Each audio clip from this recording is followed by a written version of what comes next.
Hello friends, welcome back to another episode.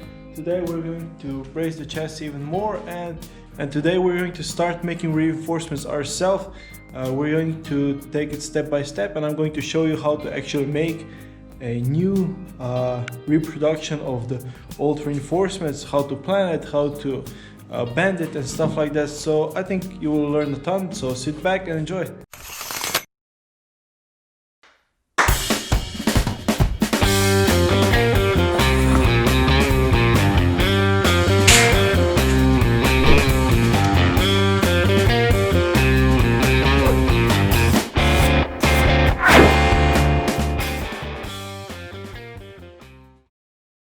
Okay everyone, so this is the part that we will make first. Now as you can see, we have to repair the driver's side, but it's in pretty bad condition. It's all rusted out, so we cannot use this particular one for measuring. So we're going to go to the other side, measure up this one, check out if the contours are okay, and if this part has anything additional or anything less than the one on the other side. Then when we're ready, we can measure the height, the width, where the holes are. This stuff is also important, so you have it the same as the original one. Then we're going to measure the distance, and the interesting thing here is that the height is not the same on this side and on that side, so this will be a little bit challenging because as it curves, it also changes the height. The width stays the same, and the lip here is actually bent up, so it kind of disappears under the seal, so you cannot see this reinforcement from the side view of the car. This is pretty interesting, so a lot of measuring. Make a template or something, measure each and every measurement down. Then as well as you can do it, double check it on this side, and then we need to start making our reproduction part. This is next. One more thing, because this is a structurally very important part, you have to also measure the thickness. Now old cars such as this don't use like high-end high tensile alloys, so you have to kind of get the same strength that the original one has. So I actually bought a construction steel S235, and this is what we're going to use to make this reinforcement a brand new one, and this process coming up next. So this is the first step. Now after the measuring, we have the 60 by 60 and 2 millimeter thickness, 55 centimeters long profile.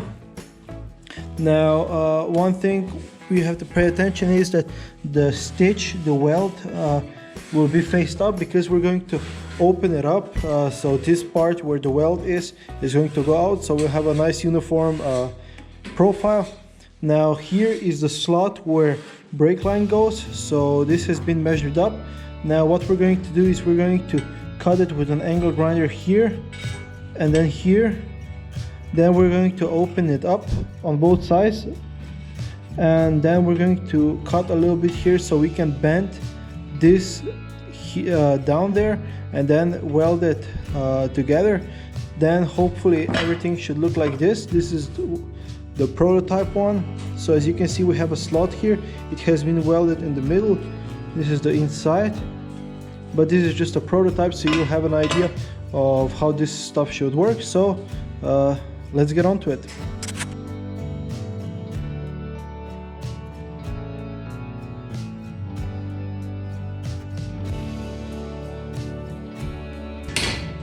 Now we need to bend these two edges inwards so we can close this up. As you can see, this profile used is wedge shaped on the end, so this way you can slide it in and really have a nice heel where you snap, and you can push the wall outwards if you've bitten in too much. Now the reason why we are taking this order is because if we were to open up the profile first, we'll pull one face of it off to have a U profile, and then we would start cutting into the lower face. We will jeopardize the structural strength of the profile, and we'll have a lot more wiggling and bending, so it would be a lot harder to maintain a nice line. This way the profile is still holding up its measurements correctly, and it's not affected with small incisions such as this. So first we will make this slot for cables or brake lines, and then we're going to proceed to open it up and then to bend out the edges for spot welds to go onto the chassis. This is what we have ended up with. We have welded it on every edge where it has been cut. Now we need to grind off the welds.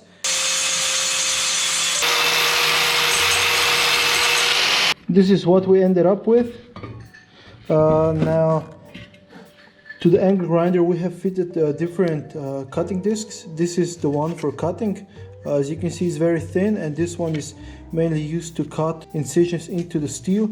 This one is for heavy grinding. This was used in the first grinding phase to get rid of most of the bumps from welding. And then this one, this is the more refined one. This one will get you a nice finish.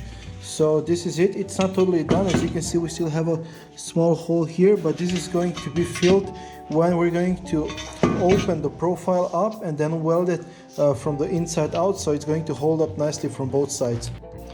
Now one more thing, it's very easy to get discouraged by watching videos on YouTube of people who really know what they are doing. I don't count myself between those people. I'm still learning a lot on this project, so it's kind of hard for me also. Some phases of the restorations I'm not familiar with, and with some tools and stuff like that. I also am not a very good welder, so a lot of stuff my father helps me with and shows me, so it's a learning curve for me as well, and this is why I'm doing these videos, so you can learn with me. So don't think that what you see on videos and the people doing that they know all, because it's not. So we all have to learn, we all have to start somewhere. So I've done one project before, the BMW E21, but it hasn't been that difficult as this one. So, you know, it's a lot of stuff for me as well. This is the educational purpose of this video and motivational to encourage you to start working. Now, if you think this is a little bit too hard for you, stuff like this, maybe then start with something smaller, like learn how to weld simple 2 sheets together, and maybe start working with angle grinder, so you will get the feel of it. So it's very important that you get a good feel for the tool, because then you will know when you're doing it nicely and correctly.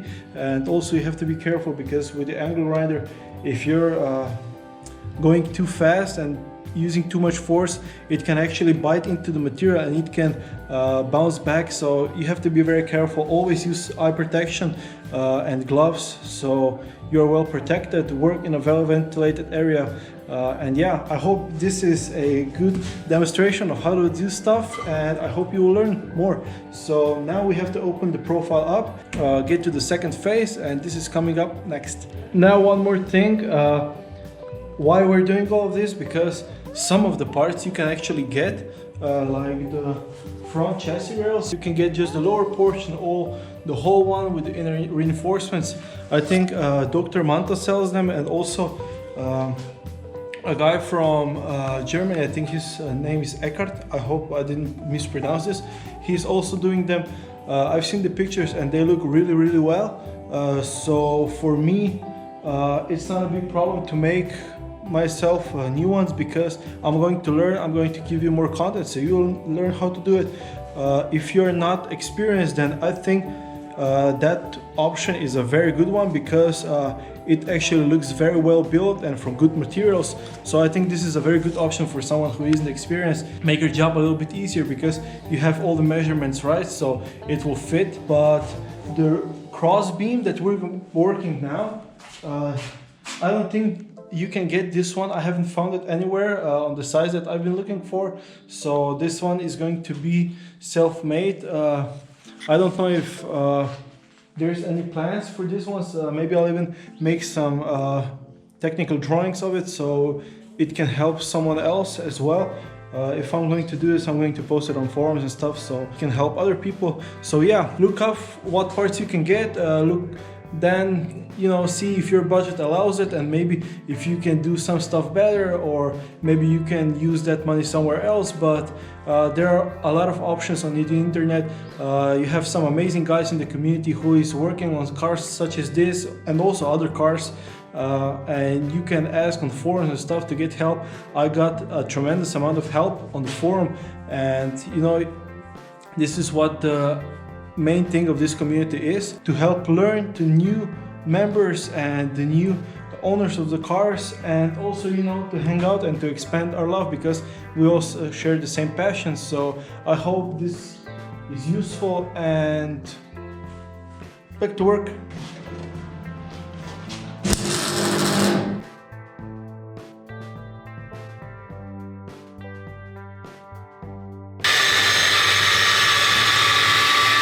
So the reason why we have an edge here is because we need to bend this part up so it will go to the seal, such as this one. Now we're going to open it up here, so we'll have a higher edge here with the fold, but this is basically it. We need to do it on the other side as well. So this is it now. The steel profile has been opened. So now we have mounted it here, so we can start beating the edge out. We have an L-shaped profile, so it will serve as a ledge on which this edge that we're making is going to fold onto. And also we're going to have a nice 90-degree angle here. Now it's just a matter of getting a big hammer. We have put something in between, so when we are pressing together, we don't bend the profile, the U together. The best thing that you hit it where the edges are, so it's supported. So yeah.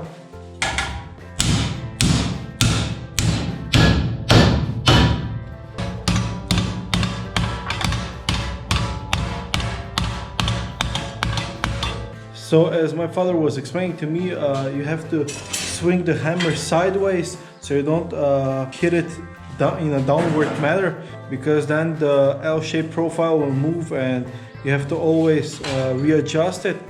I hope this will come in handy for you too. So you know, this is the years of swinging the hammer, and you kind of get a grip of it, of how to do it. And as a beginner, you kind of have difficulties with stuff like that, but you know, that's why we are learning. This is for the straightening part. We're using the surface of the holder to kind of straighten out the edge that has been deformed a little bit from the hammer. Final adjustments.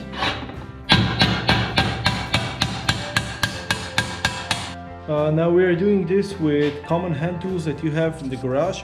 For instance, we could be using this one. This is the bending machine where you put the metal in here and then clamp it down, and then use leverage to bend it over. There are multiple ways of how to do this, so the presented in this video is just one of the ways, but I'm sure that different people have different strategies, and you know, it's nice to have more approaches. So sometimes when you don't have the right tools and stuff, you can use another approach to still get the same result.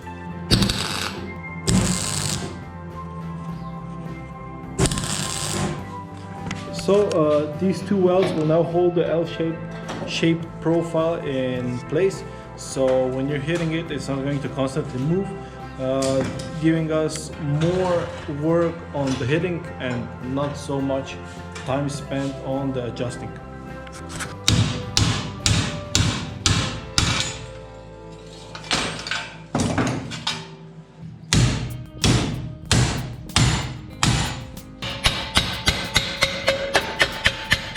Here we have 4.5 centimeters of height, and here we have 3.5 centimeters of height, just as the car.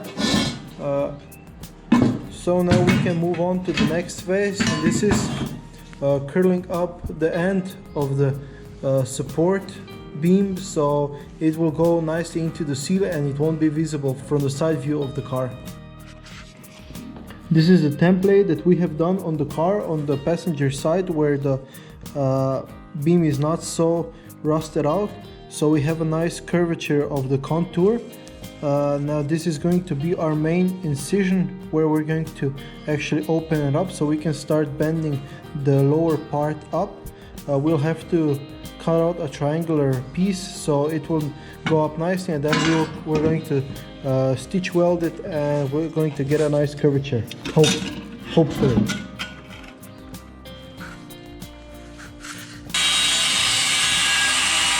This is what the actual result of this face looks like. Now we have a nice tongue thingy that we're going to bend up and get a nice curvature looking from the profile.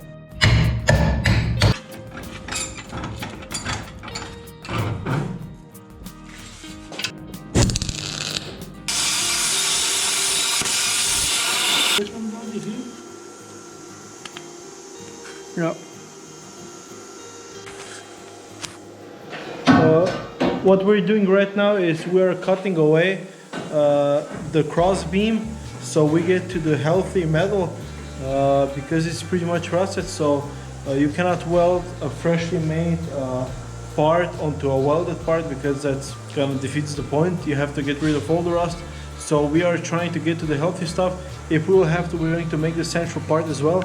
Now this part is not available, so it's a lot of measuring and work involved, but you know, if it has to be done, we're going to do it.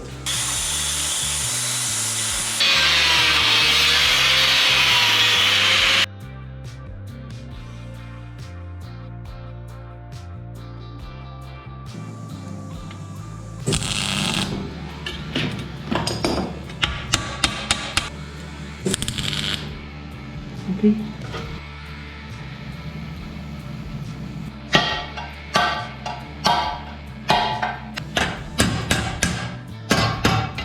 This part here is now being the insert of the central part of the crossbeam that we're still going to use. So we have to make a mounting point to it so we can attach it to the central part.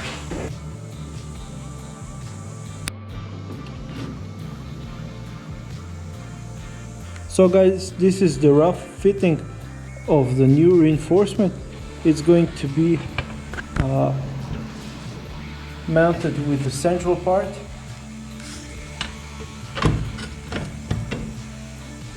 Now what we have here is the edge that is folded outwards. It's not welded because this one is going to go together with the central part. We have the slot for the brake lines and the curvature for it to go into the seal. So this is roughly done. We'll still need to do some small fittings and fiddling, so a little bit of hammer, angle grinder and stuff like that. Of course, we need to prep the central part before we weld this one on. We're going to do the other side also, but this was just a quick demonstration of how to do such parts. If you have difficulties, maybe try to do it with paper or cardboard at first, because the principle is kind of similar. I hope you enjoyed this video and that you learned something. We need to adjust it so it will fit nicely. We need to brush it off and prime it and stuff like that, but this is stuff for the next episode because it's getting late and we need to go home. So thank you so much for watching. Bye for now.